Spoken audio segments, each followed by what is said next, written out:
From the TV30 studio, here is Jim Schneider.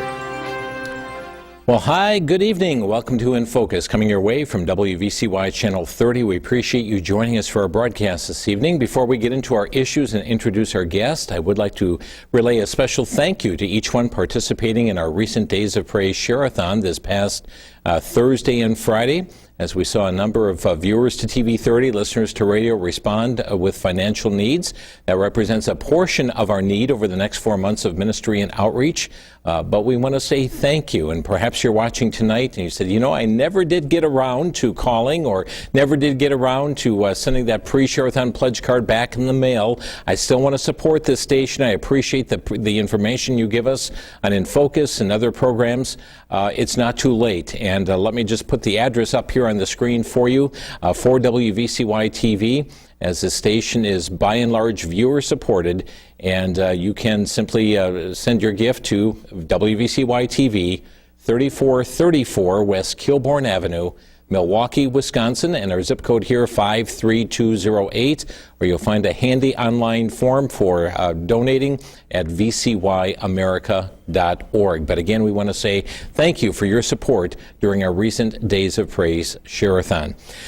We have many issues on our docket for discussion here this evening, including bills being voted on this very week in our Madison legislature as it relates to abortion. We also have legislation that's been introduced to take away the personal exemption, a personal conviction on the issue of vaccinations here in the state of Wisconsin. We'll be discussing that here as well. There is also legislation that's been introduced to ban so-called conversion therapy in the state of Wisconsin, and that will be unfolded this evening, as is even, yes, the Milwaukee Brewers holding a Gay Pride Night coming up in the month of June. A lot on our docket, but with us tonight on a number of legislative issues, Julaine Appling. She is president of Wisconsin Family Council and are very much concerned about the direction of our state, religious freedom, the family, marriage. All of these things are things that you are keeping a watchful eye and then giving input to legislators who need some schooling from time to time on these issues. Well, you know, someone said the price of freedom is eternal vigilance, and so it's always too soon to go home. You know, it doesn't matter what the composition of the state legislature is or who's governor or what's in the majority. We have to stay alert, be the watchman on the wall, keep our eyes and ears open, because things, you know, normally in this kind of this kind of session, the budget is the big deal, but this time, because we have this split government, it's a little different situation. It is, and as a result, we're going to see some of the headbutting that's going on and see what's going to unfold here. Before we get down that track, though, something interesting. Sunday, Mother's Day, and I see that the Assembly is going to be voting on something called this Assembly Joint Resolution number 41. I have a copy of it with it here. And this is something to proclaiming May 2019 as Wisconsin Motherhood Month. Well, it's certainly not, I guess on one level, well, first of all, I don't remember ever seeing one. Okay, this is the first year I've seen one. And when I look at who's been the co-sponsors, and it's a mixed bag of really, really conservative Republicans and some very liberal Democrats. So I'm not sure exactly what's going on as I read through it and looked at it. There's not a whole lot I disagree with. You know, it is appropriate that we recognize mothers. The Scripture tells us to give honor to whom honor is due, and it tells us very specifically in 10 Commandments, honor your parents, honor your mother and father, that your days on the earth may be long. And so on one level, I'm very, very pleased to see that we are indeed sending a statement out through this joint resolution honoring moms. So I'm sure there's some things, and there's some people on there that would kind of define motherhood differently from the way you and I would define it. But what they have to say about it, about, you know, the importance, in fact, they lead, Jim, here with a statement that says that the family unit, the mother performs a crucial role in this family as a major social institution in Wisconsin. You know what I would say about that? It's the social institution. It's a foundational social institution. And so, and certainly mothers do perform that. And they play a critical role that's irreplaceable, quite honestly. It's very rare do we see anything mentioned that promotes the family, and that's something that this legislation does. It does. I do find it interesting, not a single Republican senator signed onto this bill. And that makes me just a little suspicious. It actually is being voted on this Wednesday in the Wisconsin State Assembly. In the Assembly, yes. Yes. So that issue is before us here. And Julaine, 2 weeks ago, we had Attorney Matt Staver with us from Liberty Counsel and spoke about this H.R. 5, which he calls the greatest threat, the greatest attack against religious freedom that we have ever seen come through legislative means through Washington, D.C. This has passed out of committee now, and we understand that it may be this very week that the House of Representatives is going to be voting on this H.R. 5. Well, that's what I've heard. It's called the Equality Act, and the most recent information I got as of just before leaving my office, actually today, was they are voting on it this Thursday in the state and in the U.S. House of Representatives. And so now I think we need to be fair here and let everybody know that at this point we don't have reason to think that the Senate will move on this. But there's all kinds of tricks that they can play in that Senate. And, so we should never rest comfortably on this, because people need to send a powerful message to the U.S. House of Representatives. Do you like this or do you not like it? And the Equality Act, quite honestly, is anything but equality. What it does is it makes one group more equal than another. And essentially what it does, Jim, is it adds the terms gender identity and sexual orientation, gender identity in particular, to all federal law. All federal law. I mean, across the board. You know what it essentially does is it wipes out Title IX. And not only that, but it basically puts RFRA, and to explain what that is, that's the Religious Freedom Restoration Act, which has provided a real measure of kind of security for religious organizations in our country to not be forced to knuckle under some of these onerous federal policies in particular. And it basically says that's of no effect. It does not apply. It does not apply to anyone or anywhere. I know Christian schools are very concerned about this because it talks about places of public accommodation. And I know people have watched this show over a fair amount of time. They've heard you and me in particular talk about what it means to be a place of public accommodation.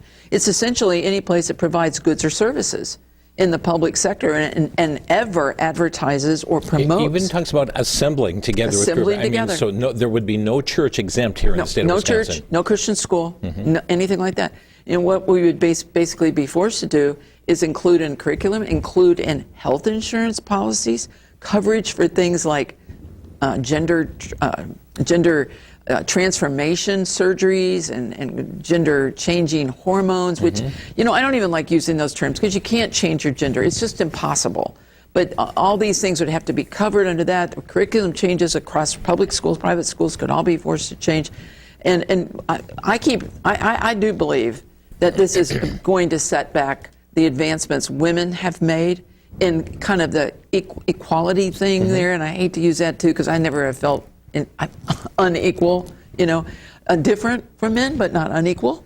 But all the advances that that women made in sports, for instance, under Title IX, equal sports and equal opportunities they're going to be all gone. Yeah. Because they're going to let men play on girls' sports teams. And they are. And they're breaking girls' sports teams' records. Biological males who now identify as female, they're breaking records, setting new benchmarks. And the story that we carried just recently is that one such gal came in a place that she was bumped out because of two transgender males now identifying as females, so two transgender females took first and second, and so that bumped her off, which means no running before college coaches and scholarship opportunities and the whole. It's just wrong. And one, I believe it was that same situation when asked about the fairness of it. The guy's response to it is, well, she should run faster. Well, that just highlights the disparity here. I'll point out one other thing that this is going to do is it's just going to really, where we have the bakers and the florists and all of that, it's just going to make that even that much worse. Yeah. They're going to come after those folks. They're going to come after our faith-based adoption agencies. Michigan's Bethany Christian Services already folded on that. But it's just going to make it that much tougher for everybody. And so Pelosi wants this. Nancy Pelosi, as the Speaker of the U.S. House of Representatives, has really taken this to the map. Nancy Pelosi has also said that this is just the starting point when this is passed. So we don't know what is coming after this, but nonetheless, it's going to be voted on this very week. And if you would like to contact your U.S. congressman at the House of Representatives, that perhaps would be the Gwen Moore, Glenn Grothman, Scott. We have First District now. We have Brent's. Style. Brian Style. Brian Style. And you can contact not this number here on the screen, but 202-225-3121. That's the House of Representatives, 202-225-3121. And you can let them know your views on this, but also contact your U.S. senators as well. Tammy Baldwin, Ron Johnson. It is likely to pass the House. You already have a majority of co-sponsors to cause it to pass the House. And so the Senate number then is 224-3121. Julaine, you talked about what this is going to mean, and sure enough, here's an article that came to us from the Milwaukee Journal-Sentinel, and it says federal judge expands Wisconsin Medicaid coverage of transgender surgery. Well, this is going to start coming at us from every direction. Well, it's not going to start coming at us from every direction. It's just going to be ramped up, even more so. This goes back to the Group Insurance Board here in Wisconsin. Originally, under the Walker administration, the Group Insurance Board said, nope, we're not going to cover that. And then they got a lot of pressure over the summer and started pushing this. And towards the end of last year, they rescinded and reversed. And so, you know, Governor Evers is going to appoint the next round of people in the Government Insurance Board. And so I don't see a way to go back on this. You know, you and I are going to pay for these kinds of surgeries for low-income Medicaid patients because the Group Insurance Board caved. And I think it's a real travesty. That is, you know, look, this is analogous to abortion. Abortion is not a medical procedure. It is not a required medical procedure. Okay? It's not health care. Neither are these kinds of surgeries. Right. First of all, I don't think any kind of public money should be paying for these kinds of surgeries. And we certainly shouldn't be willingly just changing our policy from a very solid, no, that's not something that you have to have. And not to mention the other effects the leading to depression, increased risk for suicide, on and on these lists are going at present. And so that is all part of this. But here is another one that just came out May 1st, and this is foxnews.com. And the headline is, Wisconsin, Illinois sued over transgender name change laws. Attorneys sued Wisconsin and Illinois Wednesday over laws that forbid transgender individuals from changing their names if they have certain criminal convictions. Well, you know, this is startling. Of all the people that we need to be able to keep very close tabs on, right? People who have had criminal convictions, they've served jail time, they have a record, and so now they want to identify as the opposite sex and be identified by that name. No, who can trace them? You know, and they say, well, it causes confusion in employment and applying for certain assistance and all of that. Whose fault is that? I don't mean to sound without compassion for people who are struggling with true gender confusion. They need help, okay? But this doesn't help them. This just further entrenches in their minds that what they're doing is, quote, normal. And quite honestly, I think this is a lawsuit that puts the rest of Wisconsin at some measure of risk. So we talked about H.R. 5 and all that it's going to do as far as adding sexual orientation, gender identity, all throughout public accommodations, gathering places, so many issues with it. We won't rehash all that tonight, but we do want to point out that there is legislation introduced here in the state of Wisconsin. One of the things H.R. 5 will also do is to put a ban nationwide on so-called conversion therapy, and that's exactly what a couple of bills introduced into the Madison legislature are. We have Assembly Bill 111 and Senate Bill 107. These also on a statewide basis would prohibit what's known as or called conversion therapy. I mean, we're talking talk therapy. Somebody comes to a counselor wanting to say, I've got these unwanted same-sex attractions. What do I do?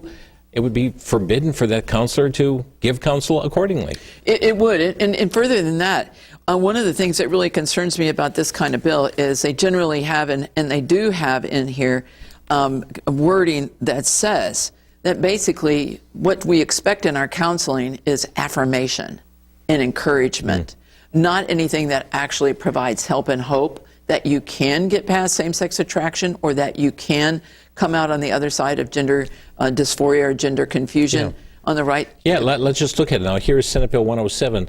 Counseling or therapy that provides acceptance, support, and understanding of the individual or the facilitation of an individual's coping social support, identity exploration, development, including sexual orientation, neutral interventions to prevent or address unlawful conduct or unsafe sexual practices. So you can be affirming of this counseling, but but just don't say, no, you're going the wrong direction here. Right. Now, let's point out, this is for minors, and it lists certain mental health providers that would be involved here. A quick glance through this, though, should alarm people. The very first one listed is a physician. Of all the people who should be interested in the true well-being of young people, minors, it should be physicians. But we know they're being co-opted by all the medical professional associations to be able to say things like, oh, you should start conversion therapy, or not conversion therapy, excuse me. You should start gender transformation treatments and acknowledgement at very, very young ages. Hormone blockages and so forth. Yeah, like 4 years old, starting the process of moving, and at 9 years old, you start certain things. And I mean, this is just ridiculous. What essentially is conversion therapy is what you and I would call biblical counseling, where you offer real hope and for real change and help.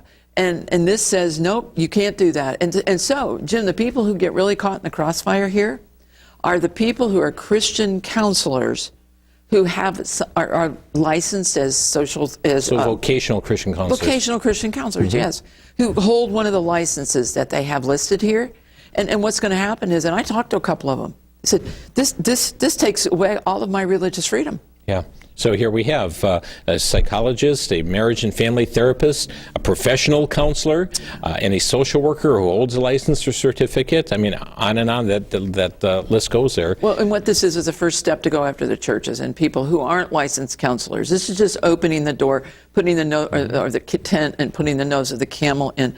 One thing I do want to point out is, because I think we need to remind people, this is an odd legislative session. And if you look at the people who supported this bill and co-sponsored it, and now it's authored by Fred Risser, okay, who is a very liberal senator. And if you look at the members of the Assembly who are supporting it, then you get Amanda Stuck, who is also a liberal Democrat. But as I go through here, there are 3 Republicans on this bill, Jim. Todd Novak, the openly gay mayor from Dodgeland. Joel Kitchens, who has been a longtime supporter of LGBTQ issues from up in Door County. And the third one is Tyler Vorpagel, a young legislator from Plymouth. And I don't understand what their fascination is with this. Theoretically, they shouldn't be supporting this based on their party platform and all that. But there you go. That's how this is a mixed bag of issues and people. So as far as we know, at this time, both of these bills, SB 107, AB 111, just put into a committee at this time. No public hearing scheduled, nothing to advance them at this point. But our viewers need to know these are introduced and could go forward at any time. The magic in this is, look, the Democrats know in order to move anything this session, they got to get Republicans on their bills. The Republicans know to get anything past the governor, they got to get Democrats on their bill, because it's going to go to a Democrat governor. And so everybody's trying to get bipartisan, so we aren't sure exactly what's going to move and what's not.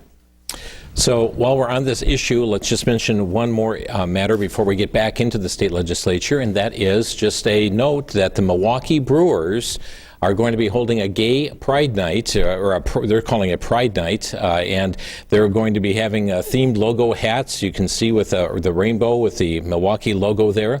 It's in partnership with Aurora Healthcare. The Brewers are honored to host the 2nd annual Pride Night at Miller Park to celebrate diversity and inclusion within the Brewers fan base, the Wisconsin community, and all of Major League Baseball. Fans who purchase a special Pride Night ticket package will receive a Brewers Pride Night featuring the rainbow design of the pride flag inside the ball and glove logo. Corporate America has been getting further engaged in this, and many were shocked last year as the Brewers did this, and now they're bringing it back again a second time. This time on Wednesday, June the 5th. It's certainly not a game I would want to be at. No, I enjoy watching the Brewers, and I applaud their success. I'm sorry that they're doing this. I'm sorry they feel compelled to do this. Do I understand that right, that the hat that was shown there, is that what they're going to wear on the field? Or is that just a fan giveaway? I believe it's a fan giveaway. Okay, well, that makes me feel a little better, but only marginally. Look, I don't understand why. I don't know that to be certain, though. Yeah. But well, why do Disney and all these companies just rush to do this? We don't ask them to do a Christian Pride Day. We don't. I don't know. I think they would be better off if they just stayed away from it and welcomed everyone on a truly equal basis, rather than, as George Orwell said, making, some animals more equal than others. I'm sorry that management feels they have to do this. I think it's ill-advised. Julaine Appling is with us here tonight. She is president of Wisconsin Family Council, and talking about a number of issues going on in our state and, yes, in our culture as well. Let's take a look at the budget going on in the state of Wisconsin. The Speaker of the State Assembly this past Saturday, Robin Vos, introduced this right-sizing the budget aspect, and we'll get these graphs up here on the screen where he can show us what happened prior to the Walker administration. This was under Jim Doyle, a 9.6% spending increase, and then under the Walker administration, we can see the lower amounts, but now under Tony Evers, his proposed budget, a 12.4% increase. Well, it's the largest budget that we've ever had in the state. Historically, I mean, it was like $86.4 billion. Governor Walker's last one was, I believe, 72. Well, the legislature settled at 72 billion. It was like $4 billion lower than what Governor Walker had proposed. Quite frankly, I don't think any of those increases, other than the 0.4, is that what it is? 0.4% is one I'd brag about if I were any of these governors. But Governor Evers is insane on this. We do not have that secure of an economic footing in this state right now. Jim, let's just talk demographics. We have more people leaving the state than coming into the state. Okay, we have 20-some counties where we have more people dying every year than are being born. We have we've been below replacement birth rate for over 45 years. It's catching up. We don't have the workforce, which means we don't have the taxpayers. And so, how are you going to pay for that? You know what you're going to do? You're going to tax the people in the middle class and your upper class, and you know what they're going to do? They're going to also leave. They're going to go to Florida and Texas, where there is no income tax, because that's the only way you can pay for this kind of thing. Fortunately, because we have this divided government and the Senate and the Assembly are under Republican leadership, their desire is to scale this back. And so one of the first things they did was go through and take the first votes in Joint Finance Committee and take out policy items that are not fiscal, not financial in nature. So what things went? The cap on school choice. The proposal Governor Evers had in there to legalize medicinal marijuana and decriminalize small amounts of marijuana, which he said is 25 grams or less. That's 75 joints, by the way, just for people who might not know. And a few other things like that. There were a number of them. And they driver's license for illegal aliens. Yep. And he just kind of, the JFC is under complete Republican control. They just slammed those out of there. And so what they kind of did was gut it. And now they're going to start coming back and fill it with their proposals. So we hope that there's a whole lot better than 12.6% increase over what Governor Walker gave us. And in the not too distant future, we should be seeing something coming forth from the Joint Finance Committee. Well, look, the law requires, technically, that this all be wrapped up by June 30th, because we start a new fiscal year every July 1st. Now, we use a 2-year budget, as we have a 2-year legislative cycle. And so technically speaking, it's supposed to have been presented to the governor, or passed in both the Assembly and Senate, go to the governor, get his vetoes, come back, decide what they're going to do with it, have it all done by July 1. It probably won't happen that way, because I think they're going to reach some stalemates, so it'll probably be dragged out. And people often ask me, well, what happens if we don't have we just keep spending off this budget.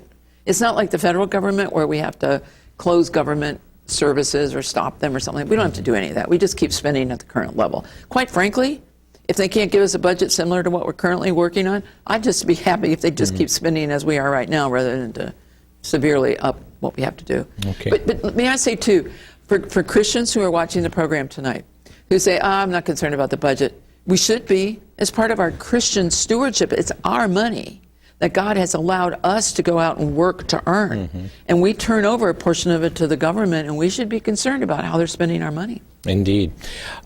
So we have that process. It's going to go through their committee. The Assembly and Senate will vote on it, go to the governor for whatever he's going to do, either veto the whole thing we've heard or partial veto. That jury is still out on this particular one. Supreme Court, since you were last with us, we did elect a Supreme Court justice to fill the vacant seat that's being left by Shirley Abrahamson. We also have had a vote take place amongst the justices recently as to who the Chief Justice is going to be for the next period of time. We have.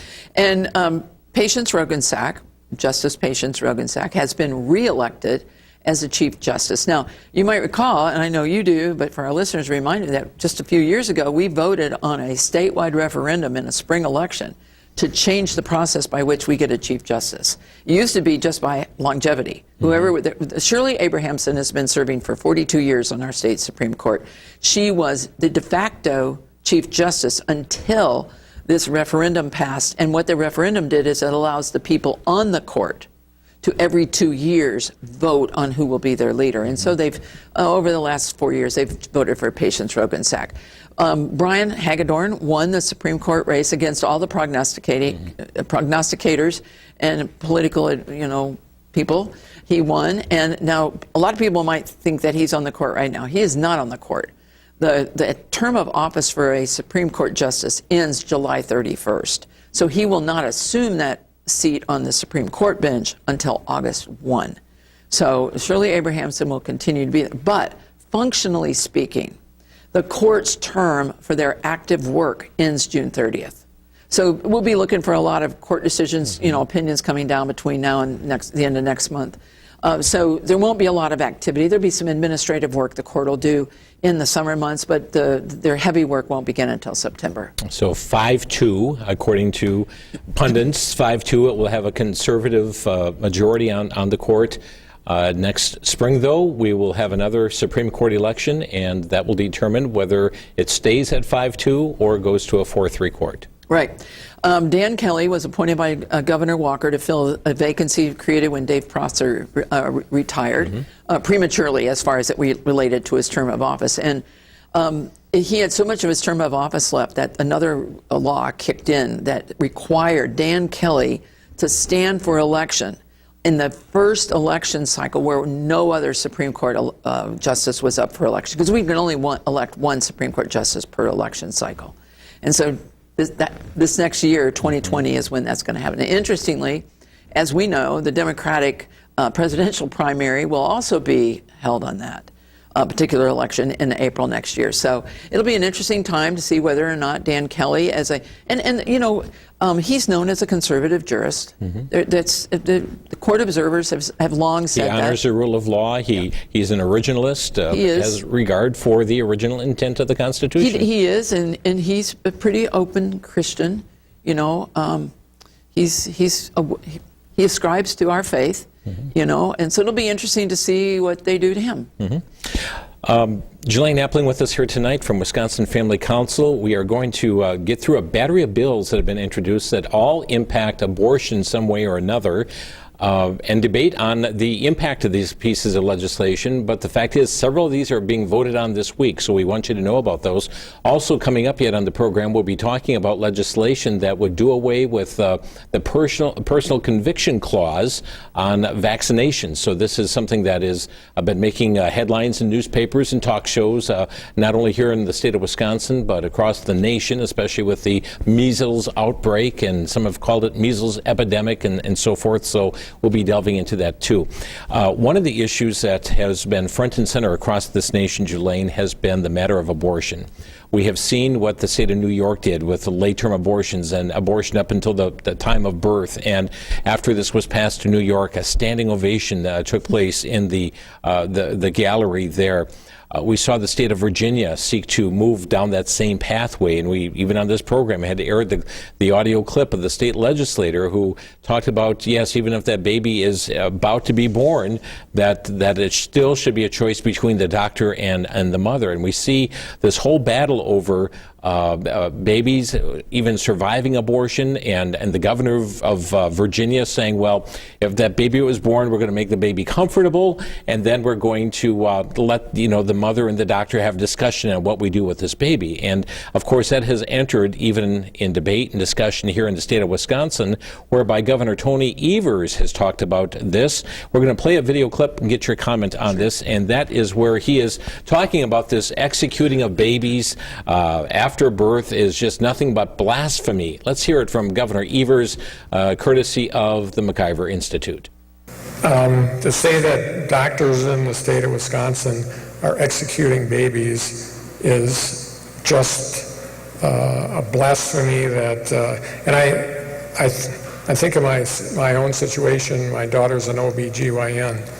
If somebody said that she had the opportunity to execute a child, that is just a horrific thing to say. And for one of the Republican leaders in our state legislature to say, yeah, he's right, this is extreme on Evers' part, that is blasphemy on my part. There is a bill, there is on state statute something called intentional homicide. If that would play out, if indeed that happened.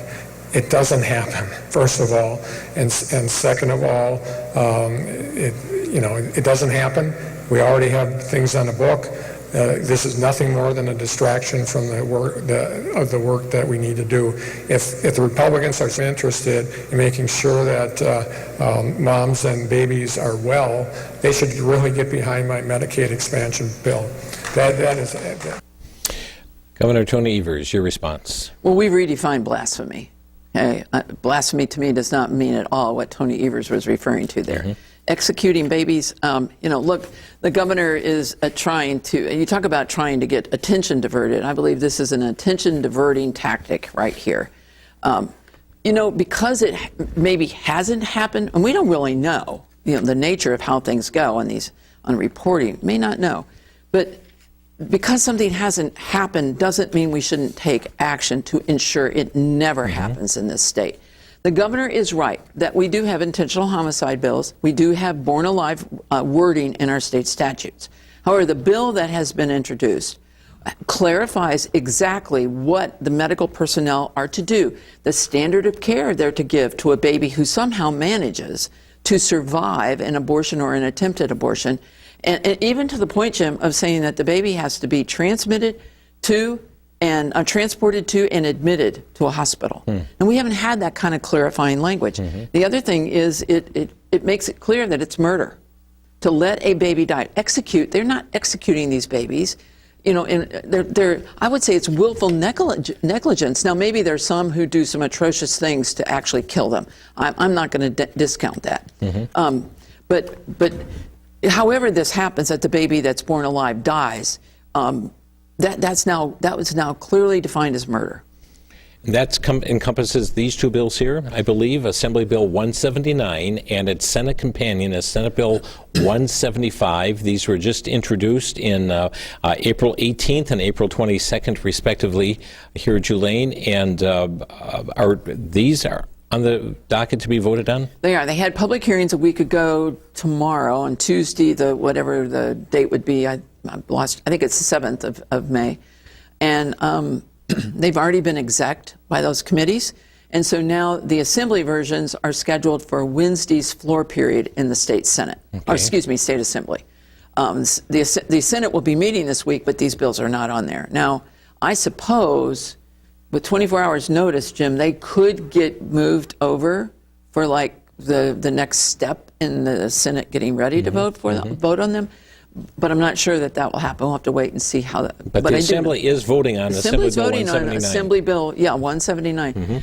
Let me quickly say that one other thing that this bill does, it has Section 2 in it, in which it gives a very clear exemption for a woman who intentionally kills her baby after the baby survives an abortion or attempted abortion. Wow. Okay? I'm uncomfortable with that. Yeah. I think a mother who intentionally kills her baby after this baby has survived this trauma, is as guilty of murder as the next person. Yeah.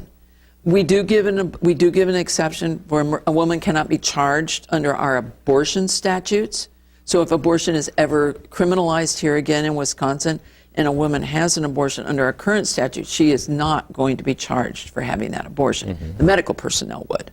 But this to me goes a step too far. So, I mean, we can have the failed abortion take place here, and that doctor says, I can't do anything with this baby, but here's a towel. If you want to wrap it around the baby's head and suffocate the baby, you'd be able to do that. This would allow for that to take place then?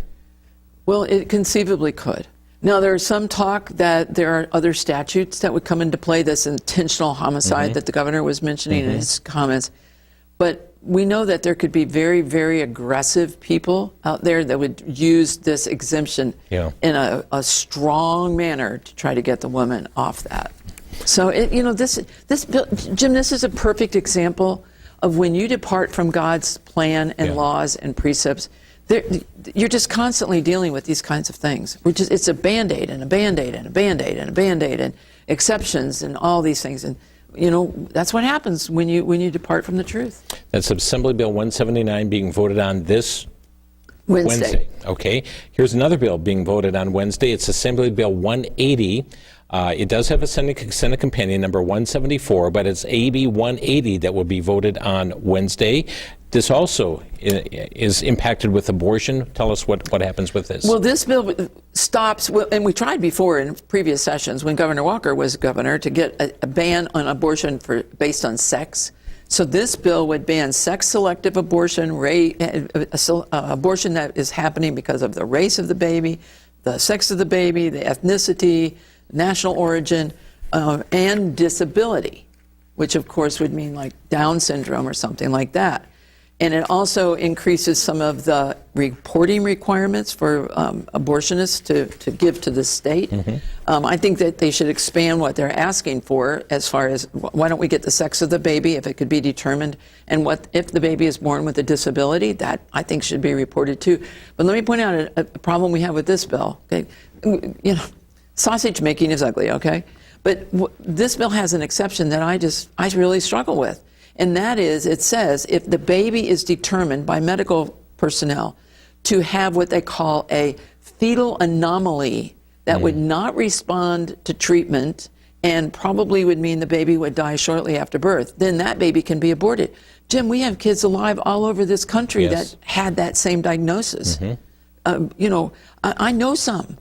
And they had the same thing said about them. Parents have said, the doctor told us our baby was going to be X, Y, or Z, and none of those things ever happened. I mean, we hear that often. Or it was not as severe as what the physician had said it was going to be. Well, a prime example is, remember Representative Mark Gundrum, now Judge Mark Gundrum? Their last child, Dominic, was born with that exact diagnosis.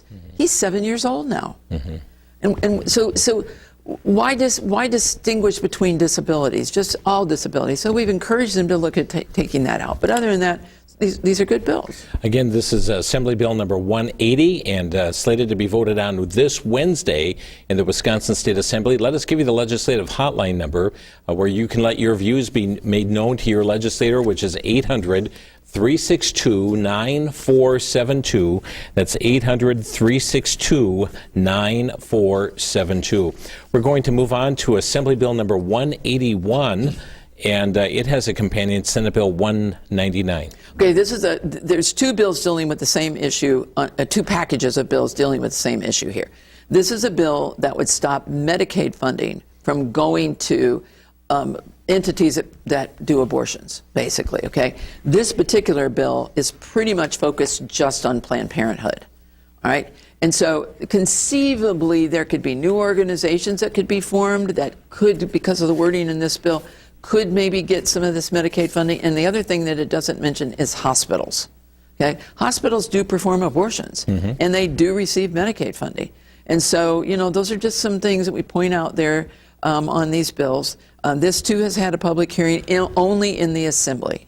The other bills, the rest of these have all had hearings about the Assembly and the Senate. And is this being voted on this week? No, this one is not. That's because the legislative leaders have decided they want to go with the other pair of bills dealing with the same issue. Okay, so that's the one abortion bill that's not abortion related.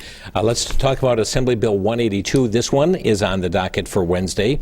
It does have a Senate companion, Senate Bill number 173, but isn't this also dealing with sex selection? It is, and I may have gotten my bills mixed up there. Okay. I mean, this one does deal with not being able to abort based on sex and national origin and all of those things, and provides a penalty for that. So I apologize for that. I got that mixed up with our next one that we're going to talk about with the RU 486 thing. So okay. Sorry about that, listeners, viewers. This is doing sex selection disability. Yes, it is. Okay. Absolutely. But this is on the docket for Wednesday. To be voted on. Yes, it is. Absolutely. And it's Assembly Bill number 182. So let's move on to Assembly Bill number 183. And it also has a Senate companion, and that Senate companion is Senate Bill number 187. We'll get these laid out here. Assembly Bill number 183. Okay, this is the next set of bills dealing with that Medicaid funding for abortion providers. And this is the one that the Assembly in particular has decided they are going to move on. So they're going to be voting on Assembly Bill 183. And basically this does give a broader description of what organizations would not be able to get Medicaid funding if they provide abortions or are affiliated with an organization that provide abortions. We struggle a little bit with this bill because hospitals are specifically exempted. Okay, they're not just not mentioned, they're exempted if the abortion is for rape, incest, or the life of the mother. So, but this is a bill that has already been passed out of committee. It's scheduled for a vote on the Assembly floor on Wednesday. But we should back up, and I want to make sure that we get to, I clarify for people, the AB 180 and 174, because, you know, Jim, this deals with RU486, that very potent chemical abortion-inducing drug, and it's a two-step process. And what we found is if a woman takes the first step of the RU486, if she reacts quickly, she can get something that will reverse it if she changes her mind, decides she doesn't want an abortion. But that we don't tell people that. We don't tell women that. And so this is an opportunity to include that language in the Women's Right to Know publication. So that's a very important part. Okay. That's going to be up AB for... 180 is being voted absolutely. on Wednesday. Okay. So let me again give the legislative hotline number, which is 800-362-9472. That's 800-362-9472. We're going to cover one last issue, and time is running its course. We'll give you a chance here to call in with questions or comments on these. So be ready to dial us up here in just a short time. But Julaine, there is a bill right now. Well, it's not a bill yet, but it has this number at the top. It's LRB, Legislative Reference Bureau 0312. That's 0312/1. But this is dealing with this whole matter of immunizations. Tell us about it. Well, look, Wisconsin is one of 17 states that has 3 reasons that a parent can ask for to be exempted from giving their children immunizations. Religious reasons, medical reasons, or personal conviction, which kind of falls into that philosophical. I love that. I love that we're giving parents all the tools they need to make the wisest choices that they can on this issue for their children. Gordon Hintz from Oshkosh has introduced a bill that would remove one of the 3, and that's personal conviction. Over 90% of the requests for not getting vaccinations for children fall under this exemption. Okay. So they thought, well, if they get rid of that, then we get rid of most of the waivers and the exemptions. Well, you know, in my opinion, we don't have they're making it sound like we have a huge public health crisis because we have measles cases. Look, I'm not a fan of measles. I had them. You know, most of us that are, have some years on us anyway, we've had measles and we've survived them. Now I realize they can be deadly, okay? And I'm not making a case for or against the vaccination. What I'm making a case for is the right of parents to have the choice. And I think it's very ill-advised to remove this because we're going to go down a path where the next thing is they're going to require a statement from the doctor to be able to use the medical exemption. And then they're going to say, well, you got to get a letter from your pastor or your church in order to get the religious exemption. And suddenly all the exemptions are going to be gone. Right. And then the next thing they're going to say is, your kid can't come to our public school, or maybe even a private school or a daycare or whatever it is, or a camp, unless they have all these, and we don't care if you don't want to give it to them. Because right now the law is in our favor, and we have full immunization is required. So that's where this bill is going. So it doesn't have a number yet, but what does that mean? Will it have a number? It will have a number. This bill has been circulated for co-sponsors. I'm not sure who's done that. The deadline was last Friday. I don't know if they've extended that or not. I haven't heard that. But what will happen is once they get the co-sponsors done, then this bill will go to the majority leader's office, Jim Steineke, and he will assign it a bill number and put it in a committee. I fully anticipate this will go to the Health Committee in the Assembly. Okay. and probably in the Senate as well. And I'm not sure who's pushing it in the Senate right now. Okay, so we just want to make you folks aware that that bill is being circulated. Well, it's being circulated for sponsors, and will likely soon be formally introduced with a bill number. But wanted to let you know what's going on behind the scenes. We've covered a lot of information. We're going to do two things. First of all, we want to give you a point of contact to Wisconsin Family Council. Because as we just glossed over so much material, but if you have questions on this, or if you want to be part of their action alerts that go out and when things are breaking, and stay abreast on a regular basis regarding issues, public policy related issues that do impact your faith or your certainly family related issues, your freedoms here in the state of Wisconsin, marriage, life, you can get signed up for those. wifamilycouncil.org, wifamilycouncil.org, or by calling 1-888-378-7395. Friends, we've got about 10 to 12 minutes that we'd like to spend with you. If you have a question you'd like to ask or a comment, a brief comment on any of the topics of discussion here tonight, our phone number here for inFocus is 414-935-3030, 414-935-3030, or 800-733-8830. That's 800-733-8830. We've talked about a number of bills that have been introduced that impact abortion in some way. We've talked about a bill that will take away that personal conviction away from immunizations. We've talked about things like H.R. 5 and the so-called Equality Act and the legislation that would ban conversion therapy here in the state of Wisconsin. We even talked about the Brewers having a Pride Night coming up in the month of June. Many, many issues, public policy issues. Tonight, our phone line is available, 414-935-3030, or toll free at 800-733-8830. Julaine, just a plethora of things that are really confronting legislators at this time, and things that the vast majority of people across the state have no idea what's going on. Right, and it's a legitimate question, Jim, too, for people who are concerned about, well, why didn't we do these pro-life bills when they could actually be passed? That's a good question. It is a good question. And in a perfect world, they should have been done by pro-life legislators when Governor Walker was in office, so he could actually sign, because the bills have merit. Mm-hmm. They really do. And a host of other things. But they decided that they didn't want to do them last session. And I heard it time and time again, oh, we'll just wait for next session. We can get this done. Well, next session, guess what? Tony Evers won as the governor, and Lieutenant Governor Mandela Barnes and Josh Call over in the Attorney General's office. And so the question is, why are we doing them now? Well, number one, I think the Republicans are trying to make a statement that says, we're the party of pro-life, you hope that's true, and they're going to give Governor Evers, and as in my language, they're giving him the opportunity to do the right thing. And if he doesn't do the right things, then I think they're just willing to let the chips fall where they may. And you heard the governor in that statement tonight. It's blasphemy to say that these babies would be executed if they managed to survive. This is the kind of gamesmanship we're going to see in all these.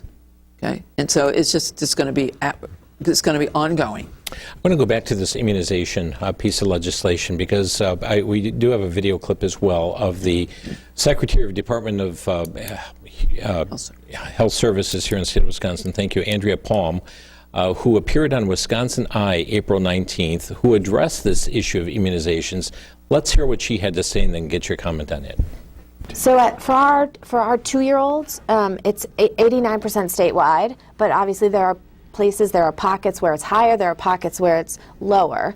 And the thing that's really so important about measles is it is unbelievably infectious. 9 out of 10 people who are not vaccinated or otherwise immune to measles will come down with it if they are exposed. That is really infectious. And so we need to be focused on increasing our vaccination rates across the state, but particularly in communities or counties or wherever those pockets are that it is not high enough. And we consider high enough to be around 95%. We are, as a department, focused on the things we need to do with our county partners. Obviously, local county public health is on the front lines of these issues, and we are working very closely with them to think about and work on individual places where we should be driving those rates up with educational materials, with clinics, with other ways that people can choose to get vaccinated. We want to make sure people have information, they understand the facts.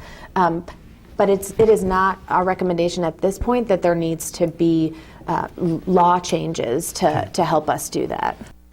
Julaine, did I just hear the Secretary said we don't need to pursue law changes, and then we just have this piece of legislation introduced to do just that? Oh, that's what we just heard.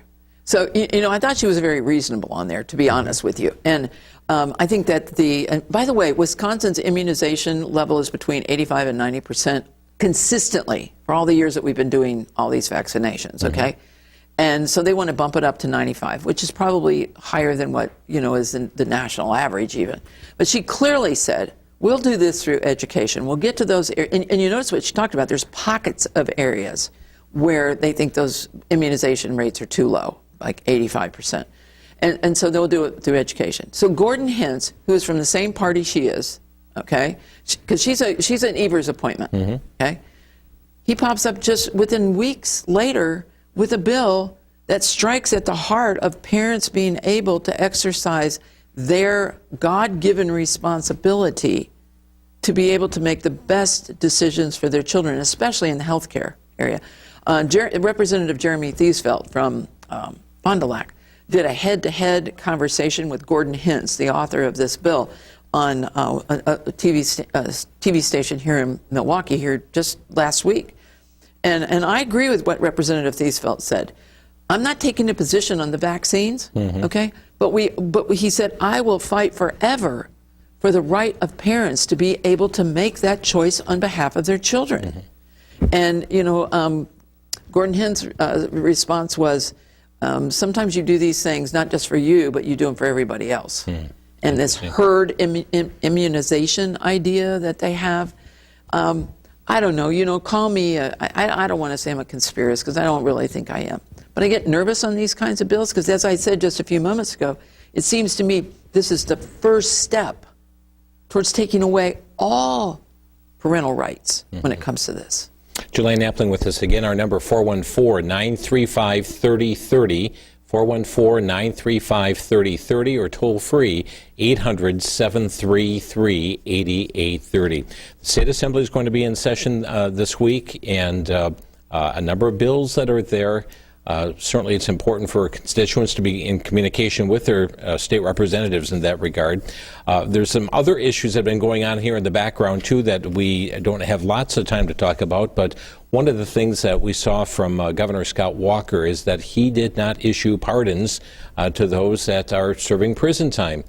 Tony Evers is rather frustrated right now that pardon advisory board is not put together. He is very anxious to deliver pardons, it appears. Well, this comes into that category of elections have consequences.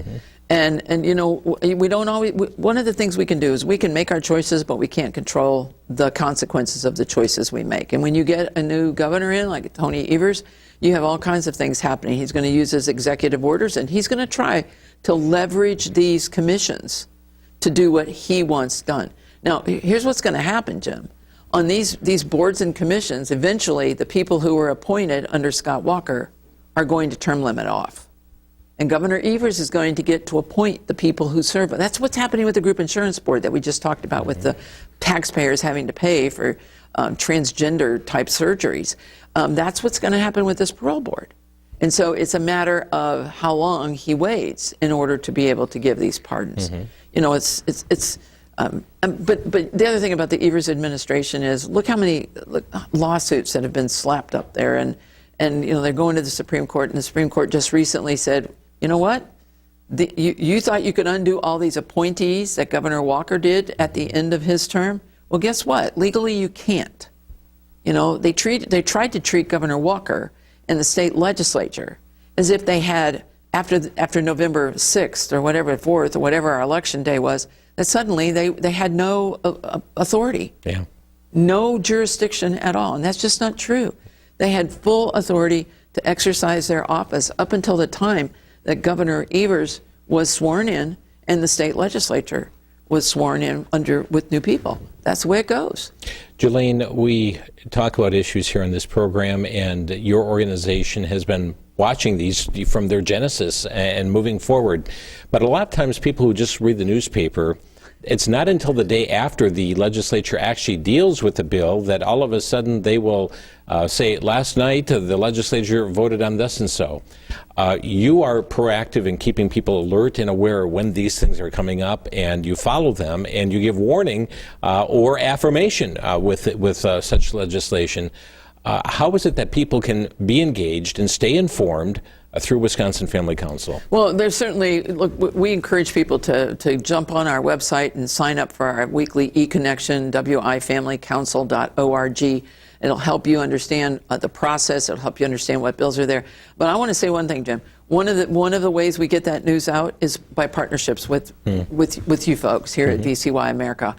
Through your TV ministry and your radio ministry, because you all are also engaged in this kind of thing, and you give us an opportunity to talk about them on the radio. And when people hear or read about these things happening, they need to pick up the phone or go to their computer and send the emails. We're a phone call away at 888-378-7395. You're a phone call away. We get referrals from you because we're looking at it and we're involved in that process. And, we talked about a lot tonight. And I get that this can be kind of confusing and sometimes almost overwhelming to people. But this is part of our stewardship. This is where we as citizens, we don't just go vote. We hold elected officials accountable. Right. And we do that by picking up the phones, sending an email saying, hey, I'm your constituent. And I'm concerned about this, or I want you to vote yes on this, or I want you to vote no on this, whatever the issue is. And when we, the people, step back out of this process, you know what? Most times good things don't happen. Yeah. Bad things happen. And so this is an opportunity for us to make a real difference in our legislature. The second thing I want to mention about that, though, is I'm enjoying people pray. Pray for elected officials. Absolutely. We need to pray for their salvation, and we need to pray that God will rule and overrule and give them real wisdom in the decisions they make on our behalf. Wow. Julaine, thank you for being here tonight. Thank you, Jim. Julaine Appling from Wisconsin Family Council with us this evening, and certainly giving a heads up as to things that are going to be voted on this week. And we would encourage you to stay engaged and stay informed. Again, you can go to wifamilycouncil.org, sign up for their e-alerts, their news alerts as they come forth. If you have questions on specifics, you can call them 1-888-378-7395. Keep in mind, inFocus season will be ending here this month of May. Resuming in September, you can stay engaged with Wisconsin Family Council by getting signed up through them. Thanks for joining us here on TV 30. Have a good night.